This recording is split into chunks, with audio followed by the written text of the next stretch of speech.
Hello, people. This is Emeka Uncle Pizza on the Agege Bread podcast.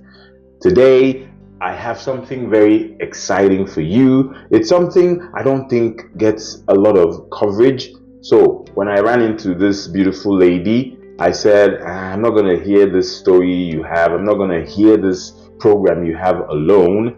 I will do a recording so you can tell your story. I believe that people in the community, people who listen to my podcast, should be given the opportunity to hear what she has to offer. She runs a consulting business. It's not business management per se. It's a very unique niche that she has, and I will give her the opportunity. She has a master's degree in chemical engineering, a master's degree in education, and she has a PhD in environmental engineering. So, Dr. Mrs. Sandra Ukigwe. Hello, Sandra. How are you? I'm very good, thank you. Okay. Tell me, what is this consulting business you have? Okay, thank you so much, Uncle Peter.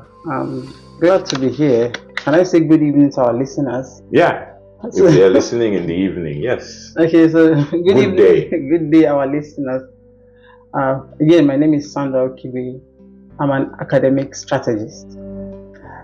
So I have many years' experience working in Nigerian universities and Canadian universities. So I currently manage the operations of Drofandy Educational Consulting. I know that sounds big. What we do is making sure helping parents and students navigate and understand the Canadian system, because every system of education is different. So things are being taught differently, they teach different materials, ways of teaching, everything is different from system to system. So most people, when they come here, they don't know that. Like same, I didn't know that things were different, right? And those differences also produce different individuals. So what we do is make sure that parents understand these differences. So we bridge the gap between what they know about Nigeria and what happens in Canada. Because for students, it's not just succeeding, it's mostly information based. It's not only about what you know. What you know is fine, but you need information about how to succeed in a different system. Because the system doesn't teach you like, okay, if you go here, things are going to be different. Because like I said earlier, everybody thinks that education is education. Education happens everywhere. You go to class, you're taught, you go home, and you do exams. Absolutely, but education system is different. So when people come, they don't know that difference, and students don't know there are differences, but they are expected to perform within that system. All right. Wow. In my years of doing podcasting, I haven't really come across anything like what you're doing. That's what interests me. So, in your experience, how did you come about this knowledge that you've just dropped now? Because I'm sure there's a story behind that led to the formation of this Drofandy. Call it Drofandy Academic Consulting. Educational Consulting. What was the story behind the formation of this consulting? I don't want to call it a business. Consulting program. Yeah, fair enough. Mm-hmm. Okay, the story yes. Behind the story. Okay, so it's not. It's more like social impact. Okay. I know we are supposed to make money from it. Yeah, every business make money out of it. But it wasn't about the money. It was about seeing what's happening in the country, not just in our community and among students. I told you I've worked with students. Mm-hmm. I've always been with students. I just work with students. I've been in the university. I've been an academic advisor in the university. So I see firsthand what students go through. And I always take interest in students that are on transition, whether you're coming from high school to university or you're going from undergraduate to master's or master's to PhD. I pay special interest because that's a very critical time to get to know the school and the culture of the school and how the system operates. Right? So 3 things are, I say, very critical for students. You have to have a good strategy. You have to engage with the system early. And then you have clarity then you can consistently do something to succeed. So that clarity is very hard for students. So you see really, really smart students, and they just find it difficult to succeed, or they just fail, or they just have issues that, like, it's just consistent, issue upon issue upon issue. You talk to students or their parents, like, okay, my child is not doing well, or I'm looking at students' profile, I'm like, oh, this student is supposed to be a bright student, like, it's a very good mark from high school, and then they come to university, something is off. And okay, bringing it down to our own community, I also noticed that within our community, lots of students struggle. And what I say, that phase is also very critical, because everything you do in school depends mostly on your grades. I know they say, yeah, grades is not, it's not all about grades. A student once asked me, is it only grades that we should care about in school? I'm like, okay, I have to be careful how I answer this question. We care about everything in school. Only grades can't take you to the promised land. Give you an example. For every scholarship you apply, they're looking at your grades, which is 1. They're looking at intellectual curiosity. What do you do? Are you beyond your class? What else do you do? They are looking at your community engagement. How do you engage? How do you impact your community? So those things are very critical. However, without the grade, you wouldn't even get the opportunity to get to the door. So the grade brings you to the door, then the other thing makes you enter. And if you don't get to the door, you can't come in. So having looked at all these challenges here and there, and having worked with a number of students, and say, okay, we can do this, let's go this way, let's go. I figured that this is something I should be doing in my own community, at least, than before other people. Wow. This is interesting, like I said, and I'm learning, I'm doing the interview, but wow, I'm mind blown, because you hear a lot of things about education here, but this is the first time that I'm talking to someone who is actually in the system, someone who sees things firsthand and understands the problem. Let's bring it down to our community. What would you say, in your opinion, are the most significant challenges that face the people who, especially people who come from Nigeria to Canada and they just get into the education system? What particular challenges do they face, and how can Drofandy come in to, mitigate these challenges and make sure that these students become successful? Okay, thank you again for that question. That's a really, really good, serious and a good question. Because like I said earlier, the education is different in every system you go to. In Nigeria, the system is different, the focus is different. Nigerian focus is on the content. How do you master the content? Right? And then so they are looking at how you master the content. It means a lot of memorization. So what does that help you to build? Discipline. It takes discipline to read those things. Content mastery, right? And exam resilience, because writing an exam takes another thing, right? So that's what the system of Nigeria helps you to do. But if you come to Canada, it's completely different, because the focus is not on the content. They are going beyond the content. They are looking at critical thinking. If you look at the taxonomy of learning, how the skills you use in learning, the first one is to remember. And so you have to remember what has been taught. Exactly. So you remember, that's basic recalling. And then you're able to understand, so you can tell other people about it, right? And then the most you can go is to analyze, to use it. So you learn something about first principle, and then you can use it to solve a problem in heat transfer, or I'm trying not to be too scientific. Let's say conservation of mass, which everybody knows, right? Mass cannot be destroyed, cannot be created. So I learned that. So I see a problem, I'm solving that problem based on conservation of mass, because I know that mass cannot be created or destroyed. So whatever goes in comes out, right? Then that's it. However, you come to Canada, you're looking at beyond these 3 things. What else? You're supposed to evaluate the information you have. You're supposed to analyze that information. And most importantly, it's also use that information to create something. So it's a completely different system. So it goes far deeper in your learning, in your understanding. They want to see that you actually understand this thing and you are using it to do something. So the emphasis on critical thinking, emphasis on collaboration, emphasis on independent learning. They want you to create knowledge yourself, right? Not just school. Give you an information and you take it. No, you create that information. I give you an example. You're building a Lego. You give somebody a Lego that is built. They look at it, okay, nice. That's it. What can they do with it? But when you give the person the Lego and say, build this Lego, and they start, put this block, put that block, put that. When they are done, they have gone through the whole process. That's how they want you to think internally. Nobody's going to pass the information over to you. So that's why critical thinking, social skills, emotional intelligence. So they teach you how to think. So it's completely different. So when people come, they don't understand it. So, and what they do, the assessment form is also different. You do what they call continuous assessment. I know we say that in Nigeria, it's our continuous assessment, but we don't understand the full meaning, or we don't apply the full meaning of continuous assessment.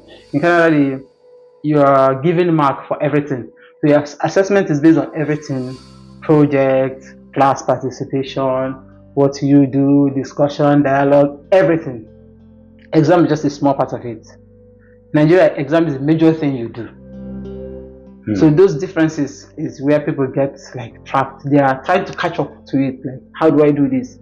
And remember, the semester is very short. You have a 3-month window to do everything, and everything is important. Everything counts. Right? So again, that's where I come in. That's where we come in. Drofandy. Yes, that's where okay, Drofandy comes in. I was waiting for that. And say, okay, see what you need to know, because information is everything, right? How do you deal with this system? This is how this system works. This is the expectation for this system. If you don't know it, then you're going to struggle. And when you struggle at the beginning, it becomes really, really hard for you to catch up. So in school, you don't play catch up. Very dangerous position to be.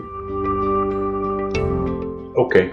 I'll paint a real scenario for you so you can, I need you to highlight more what Drofandy can do to help a student like me who I listen in class as much as I can, knowing that exams will come, and that if I'm able to memorize my materials and, you know, produce based on the questions I'm asked in the exam, I'll pass.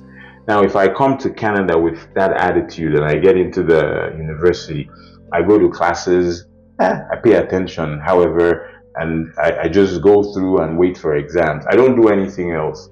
I just go to classes, I come home, I study, I memorize as much as I can. And exams, I produce everything, I answer all the questions.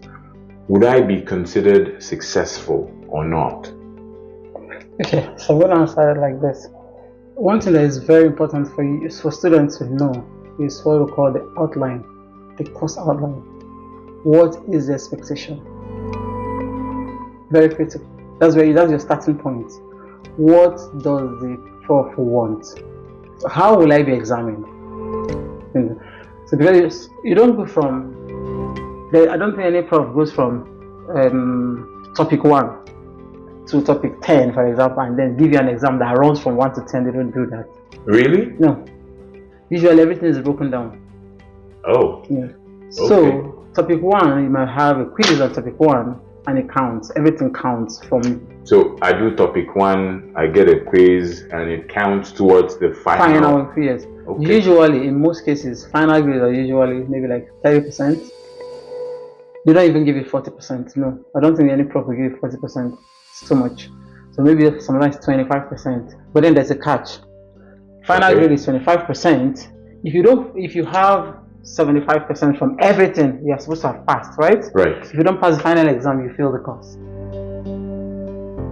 So, that doesn't make sense. No. Yes. From a Nigerian perspective, it doesn't make sense. Doesn't make sense. That's what I say. In my head, if I make 75%, I'm good to go. I've made my A, low grade A, but it's an A. No, it's not an A. Not in Canada. Okay. Yeah, please your explain. A is again, it depends on the student, but the A is usually from 80 at least, or 85. So you are not getting an A with 70. But that's not the issue. Let's say you got the whole 75, or let's say you got 80, and prof says, okay, 20% is going to be for the exam, right? That's the final exam is going to be worth 20% of all the marks, and I already have 80%.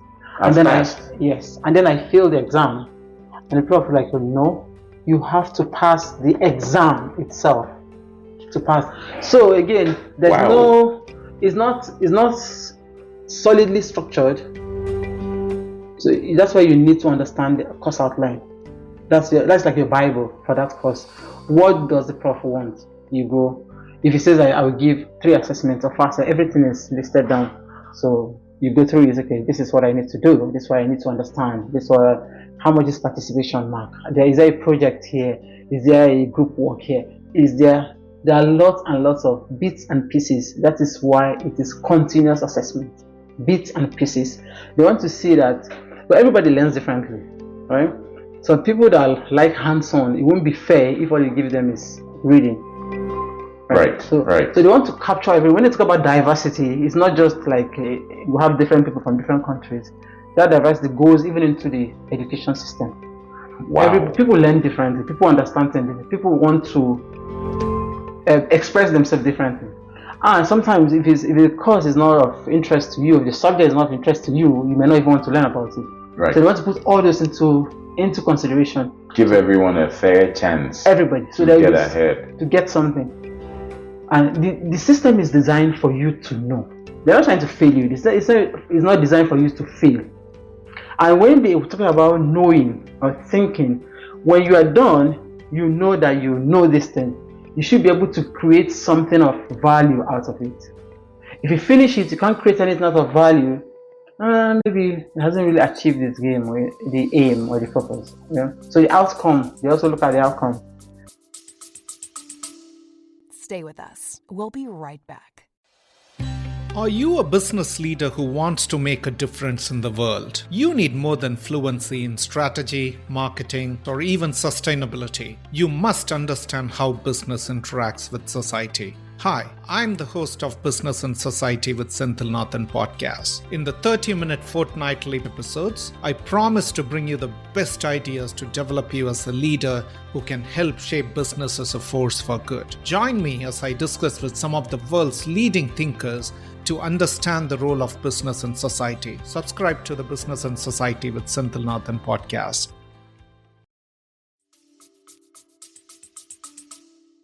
Is this why I haven't been able to create something with the microbiology degree?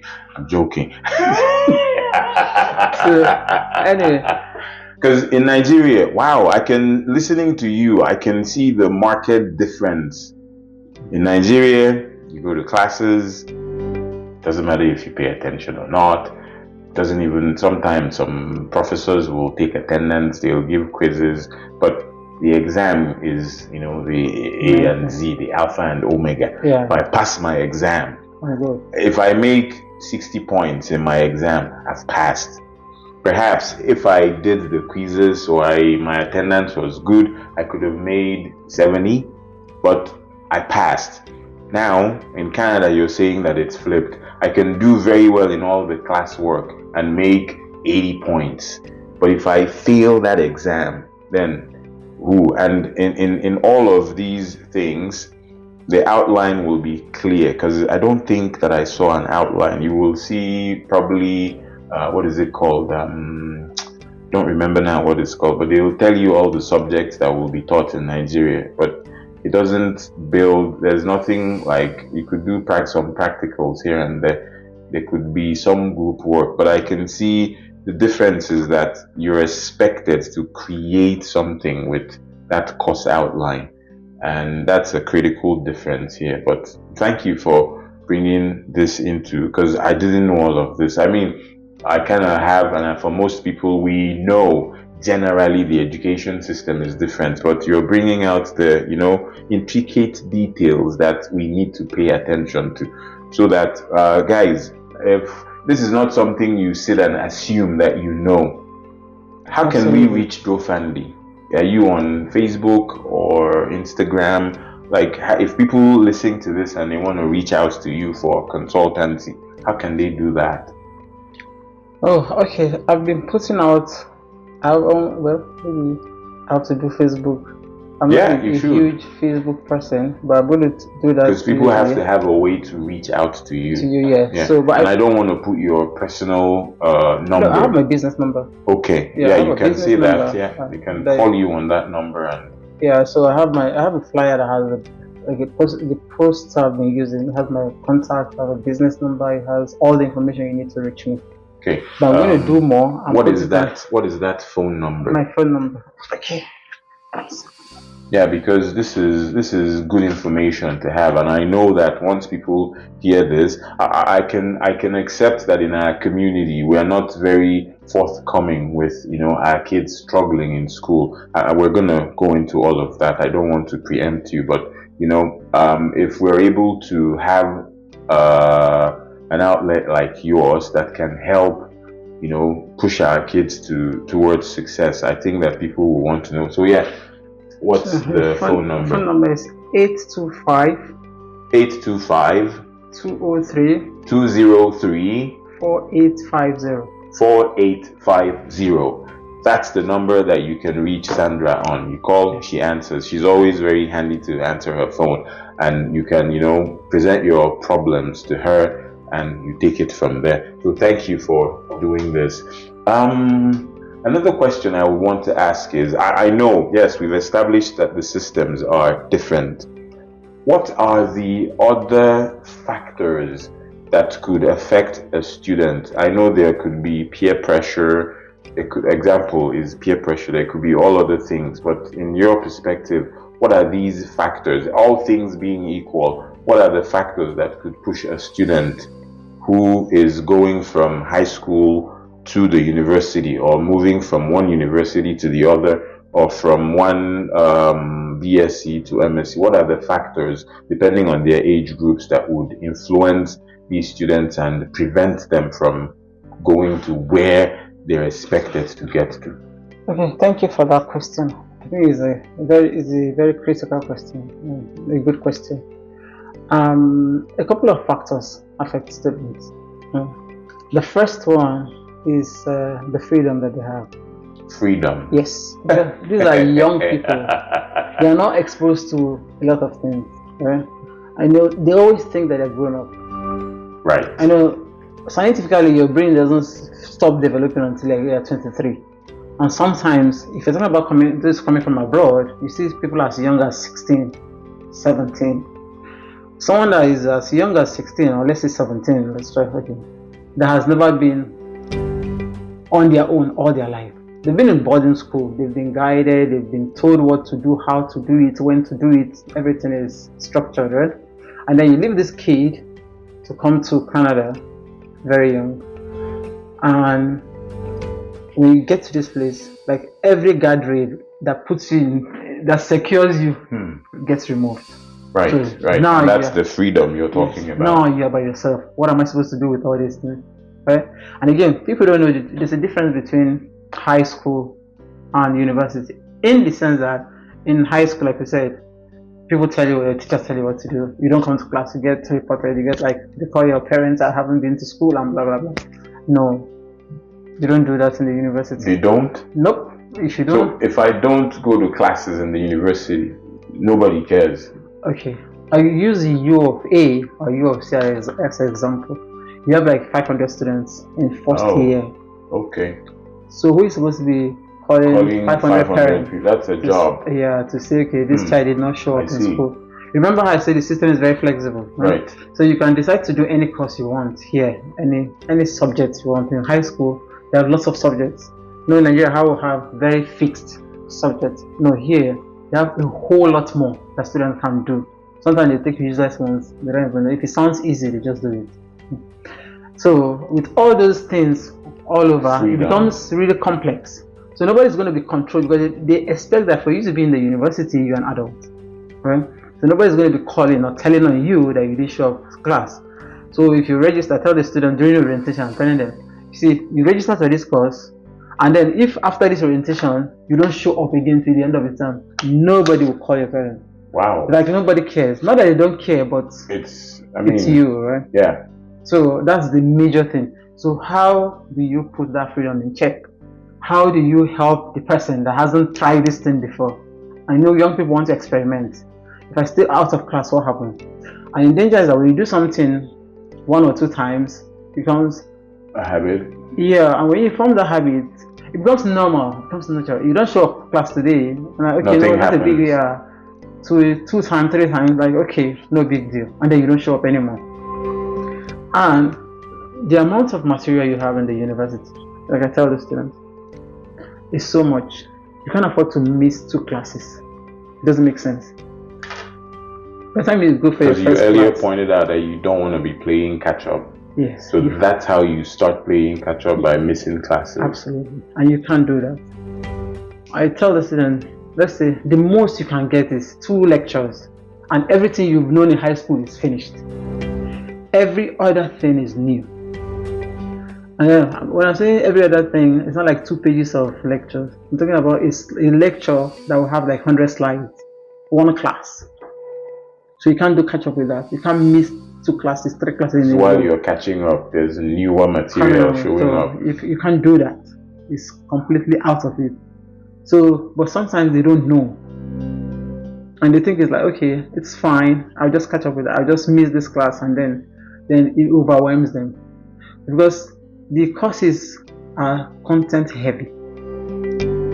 Remember, these are kids, regardless. Right. So when they get overwhelmed, sometimes they don't know what to do. And that's why, again, Drofandy, we're looking at a special angle that people don't think about. How do you involve parents? How do you get parents into this thing so they're able to help this? These are kids. I tell them all the time, they're just kids. Like, they'll do things that kids do. How do you get them? So when a student is in the first year or are just starting school, at that point where they really need help, they're naive. So a parent can offer help, can be there and follow up, and and then they allow you. If that stage passes, they just build kind of like a wall all around themselves, and they're now in this big trouble. They don't know how to handle. Wow. And they can't tell you. And then it just keeps getting worse and worse. I've dealt with a student that had 8 Fs. No kidding. 8? Yes. Wow. 8. I've seen a student, a first year student, that had 3 Fs. Like, are you okay? What's going on? What's going on? What's going on with you? And then on and on and on like that. These are not, don't say they're not smart. These are smart students. It's just everything that is going on that overwhelms them. If someone applies to be an engineering student, right? Of course they're smart. There's something behind them wanting to be engineers. You don't just wake up. They were looked at and accepted. And exactly. If the student has the confidence to say, I can do engineering, and then the university accepts them, you know that they have the capacity. They met the requirements. Yeah, they have the capacity to do that. And sometimes they don't meet up. They fail out. Then there's a problem. Wow. Never seen it like that. Because in Nigeria, it's always that, they are failing because they are failing. No. We see it that you're failing because you're not studying enough. But you're bringing out other things that Drofandy can point at and that parents can start to pay attention to. Absolutely. Wow. So, like I was saying about parents getting involved, if you involve early, you're seeing your child struggling, right? So you're like, okay, so what do we do? But if you're not involved, people generally don't talk about failures. That's why you see all these adverts, everything is nice and dandy. You see Facebook, everything is nice. You don't see things that don't look nice. People don't put it out. But people go through a lot. The students, the parents. So parents need to step up at the beginning. Don't leave the student by themselves. Sometimes you can't be there.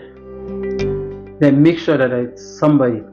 And they say, okay, but all these services are available in the university. True. They are available in the university. But again, I told you, nobody's going to come look for you to give you help. You have to be present to get help. So you need to find the help. And sometimes they don't know where to find the help.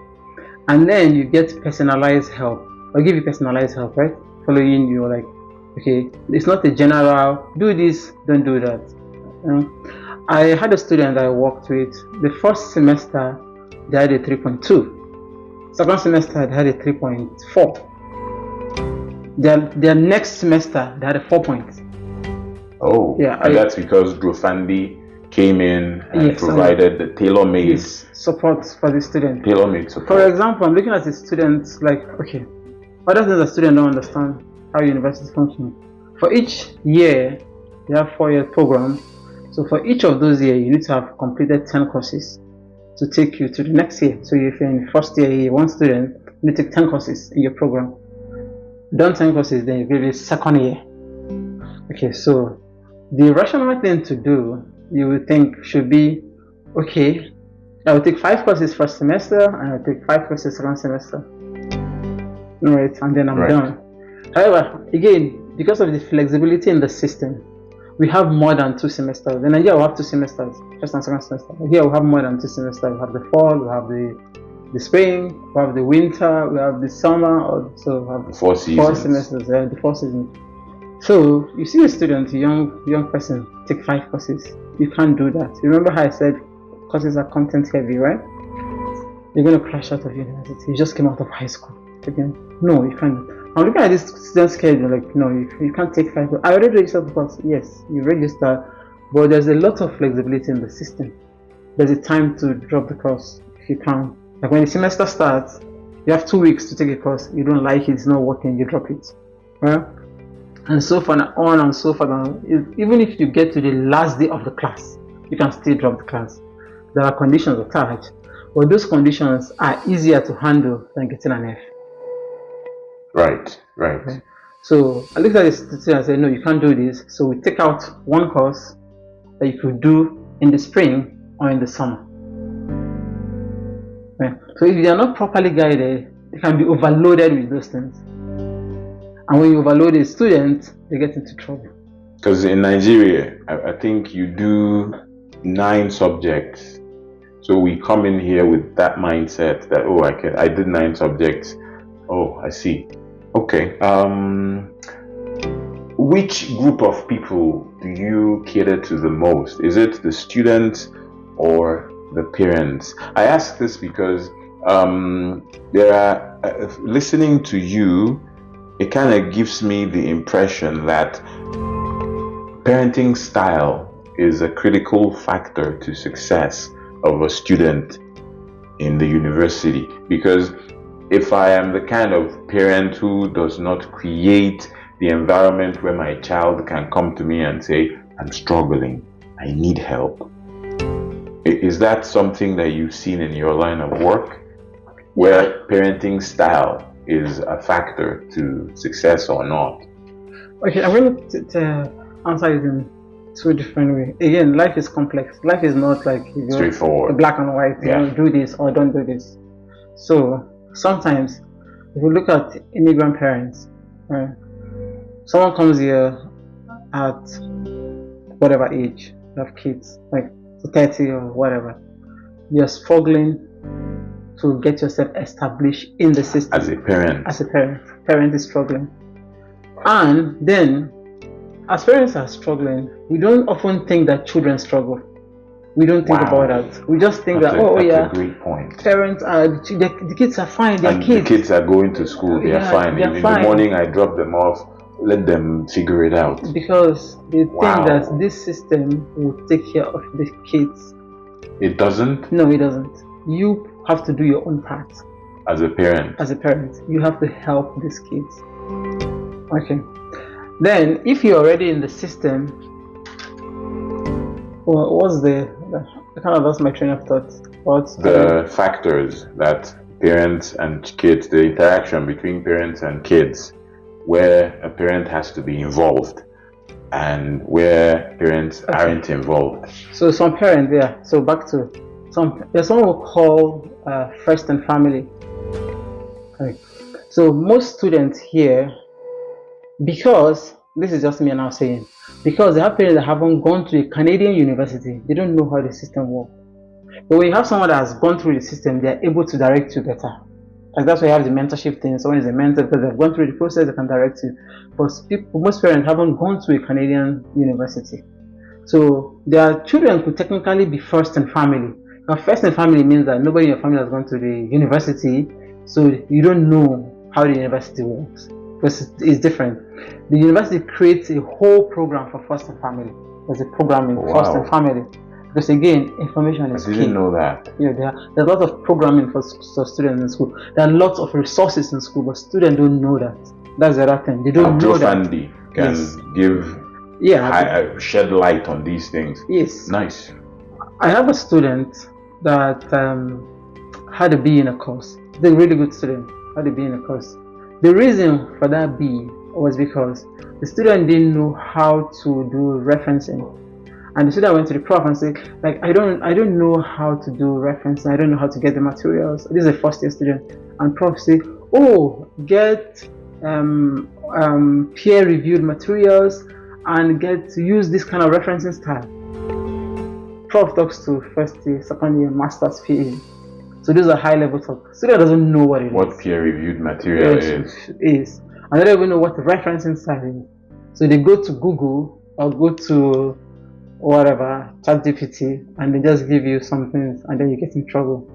However, that resource is available in school. If they have spoken to me, for example, to say, okay, I have this issue, I don't know how to go about it, I'll say, okay, go to the library. We have librarians, they will help you with that. They'll show you that. So there are lots of resources available, but students don't know. And then that's where the first and family comes in. If student had a parent that have gone to a Canadian university, they probably know, okay, if you go to this place, or you could do this, you could do that. You know what I mean? Yeah. So some parents also fall into that category. They've gone to the university, maybe in Nigeria or other places, or in Ghana, or they don't know how the Canadian system works. So what you don't know, you don't know. Right. So they're not able to guide the children, even when the resources are available. They don't even know that resources are available. And like you said, with all these resources available, you have to be present. If you're sitting at home playing video games, you wouldn't be able to take advantage of these resources. Absolutely. So, Drofandy is a strategic business, because when I listened to you initially, my thoughts were that, you only cater to people who aren't doing well in the university. But listening to you now and having all these details that you're putting out, I think that every parent should reach out to you, because even if you think that your ward is doing well in school, it's important that you know for sure, and also take advantage. They could be doing well, but there's better. They're not doing well, they can do better than. So wherever you are, I think it's important that you reach Mrs. Sandra and speak with her. There's insights that she has. Time won't allow us to go into all of them, but wow, even me, I am mind blown, because I'm going to take lessons from this.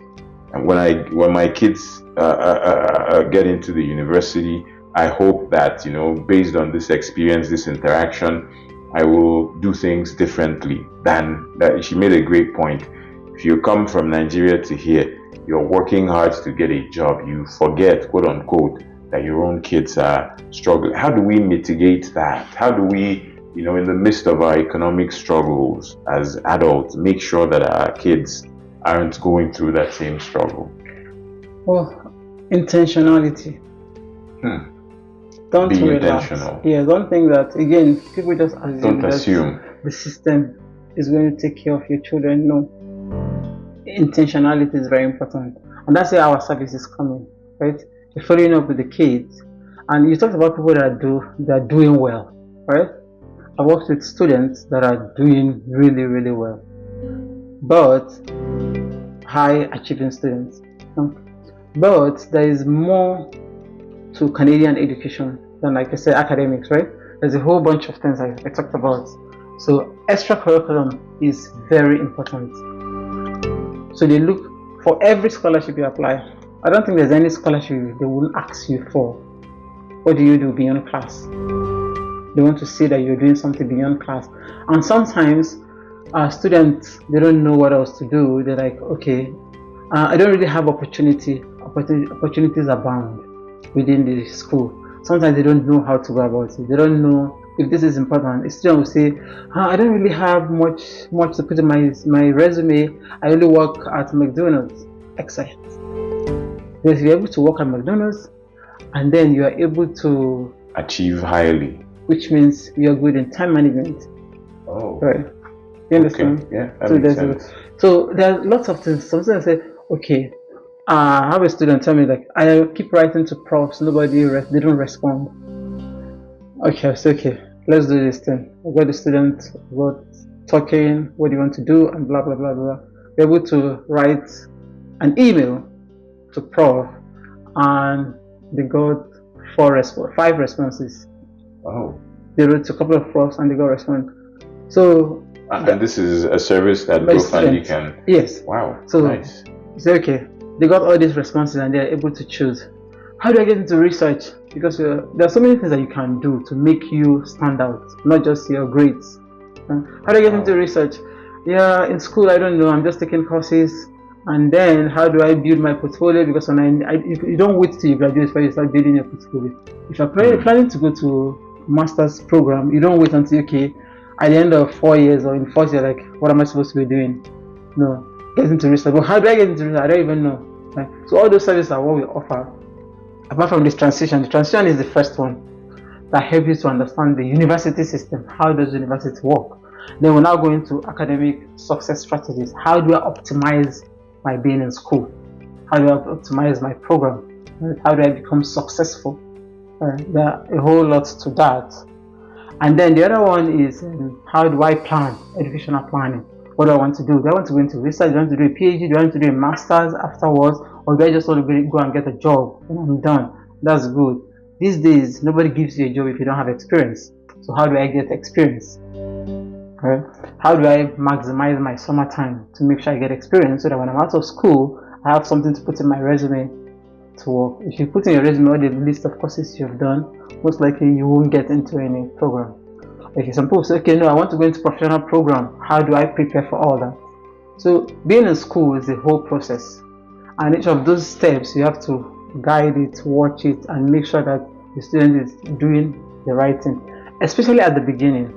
If they're able to succeed in the first year, they have more confidence to approach the other years. So that first year is very critical. Even people that are coming for master, sometimes they are confused.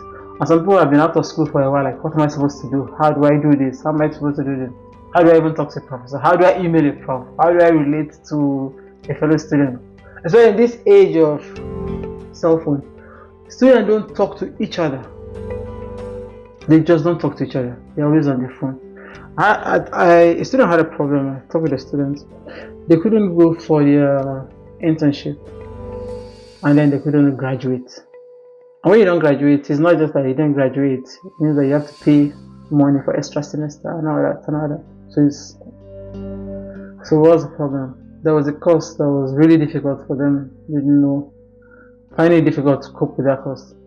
So just like, I have to just drop this course.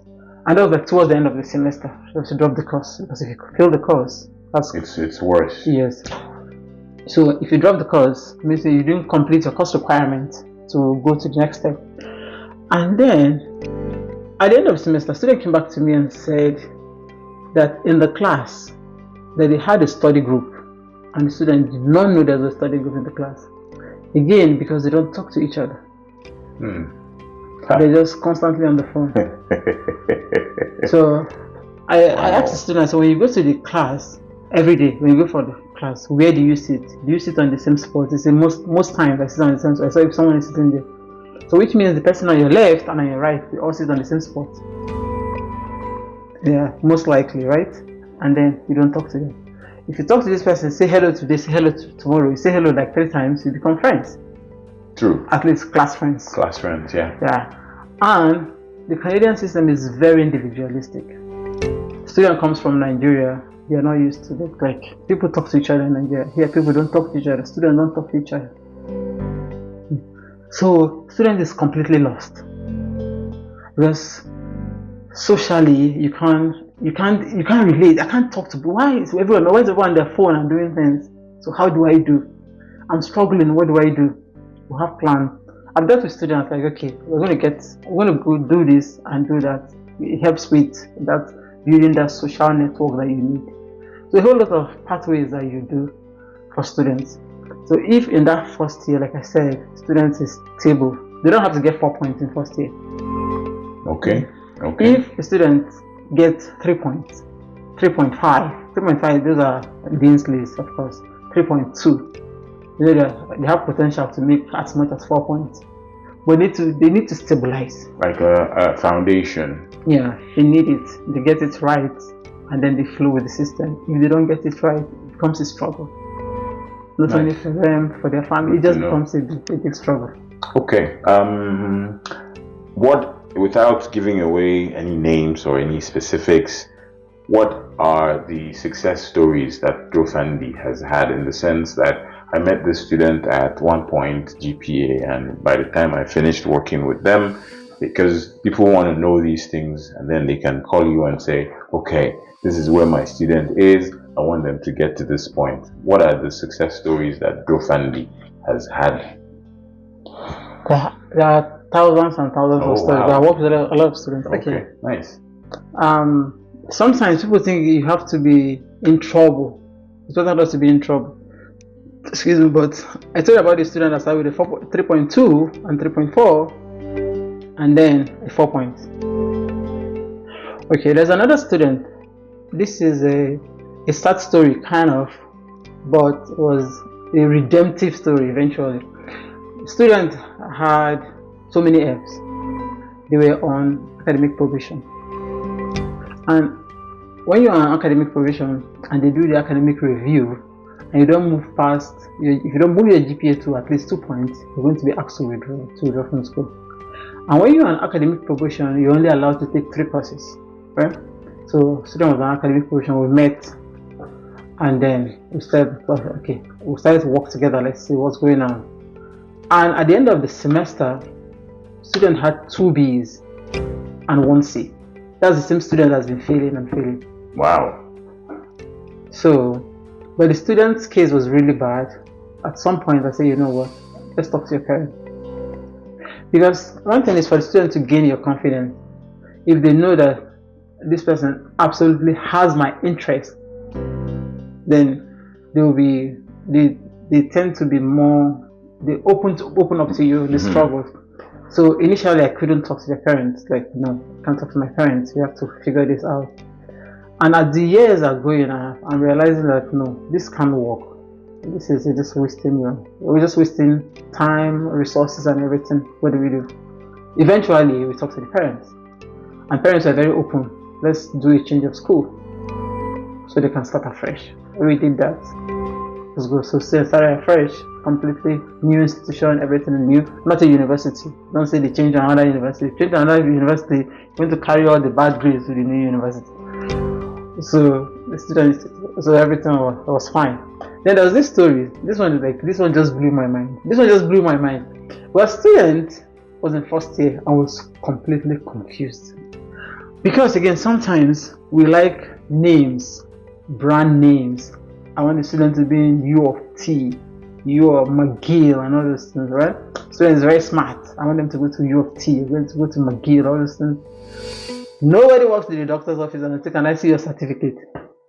Doctor is doctor. Doctor is doctor. It doesn't matter. So the same thing. Student was in high-ranking university and was completely confused. Smart student. So we talked like, what's going on? The class size was too much. Some schools have up to 500 students. No kidding. We entered the class of 500 students. So what do you do? Like, you enter the lecture hall, you're like, there's a sea of people. Yeah. So you get swallowed in the system. So it's okay. You are really, really smart. Maybe we should try, after first year, we can do a university transfer. High ranking or low ranking doesn't make a difference. It's a university. Student graduated last week with a first class with distinction. I have the result, I have the video. Interesting. Yeah, because and Drofandy was instrumental. Yes, so it's just a matter of changing the strategy. What will work best in this student's case? What would work best? You know what I mean? Mm-hmm. So every student is not the same. Every problem is not the same. You look at it like, okay, this is not working. What do we do? So Drofandy exists to make sure that this student, looking at their strengths and this environment in the terms of university, Drofandy marries right student, right environment, right programs, right resources, makes sure that you take full advantage of the system that you're in, and you, wow, that's a great service to have. Is there anything else that you would like to tell us that Drofandy does as we round up?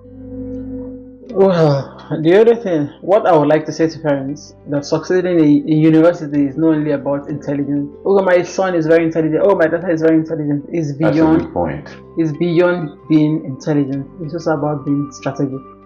It's about knowing information that you have. What are the resources available? And then, because when you don't know something, you don't know them. So, intelligent. When people come from a different system and they're not doing well, it's not because they didn't learn very well or they don't have. There's enough content in each system to overlap. They overlap good enough, but you have to understand what is required here. How does this system work? How will I be assessed? What is expected of me? What does the teacher want? What does the system want?